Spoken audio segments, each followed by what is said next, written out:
आज माझी मॉर्निंग गरम पाणी पिऊन झाली मस्तपैकी अशी. आणि मी थोडा वेळ गॅलरीत थांबले, वातावरण एवढं फ्रेश झालं होतं की काय सांगायलाच नको. आणि माझं पूर्णपणे ऑलमोस्ट म्हणजे सगळा स्वयंपाक झालाच होता, थोडा राहिला होता, पण याची घाई चालली होती, लवकर उरक लवकर उरक, मला भूक लागली.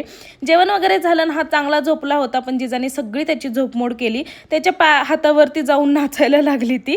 आणि डिरेक्टली इव्हिनिंगला मग खूप भूक लागली, त्यामुळे मी फरसाण भेळ तयार केली आणि मग खाली गेले. खाली माझं थोडंसं काम होतं, शुभमच्या दुकानामध्ये माझे काही पार्सल म्हणजे ठेवले होते, आले होते, मग ते वरती येत नव्हते म्हणून मी त्यांना सांगितलं की तिथंच ठेवा म्हणून पार्सल. त्यातलं हे एक पार्सल होतं. संध्याकाळी माझा सगळा स्वयंपाक आवरत होता, तोपर्यंत या मॅडमनी सगळा पसारा घातला होता.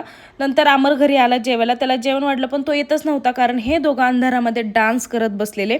म्हटलं ह्यांचं काय चालायचं ते चालू द्या, मी माझं स्किन केअर करते, कारण खूप म्हणजे डिलिव्हरी झाल्यापासून मी म्हणावं असं म्हणते की रोज दरवेळेस की स्किन केअर करायचं पण ते नाही होत. आणि त्यानंतर हा जो ग्लो आला होता, वा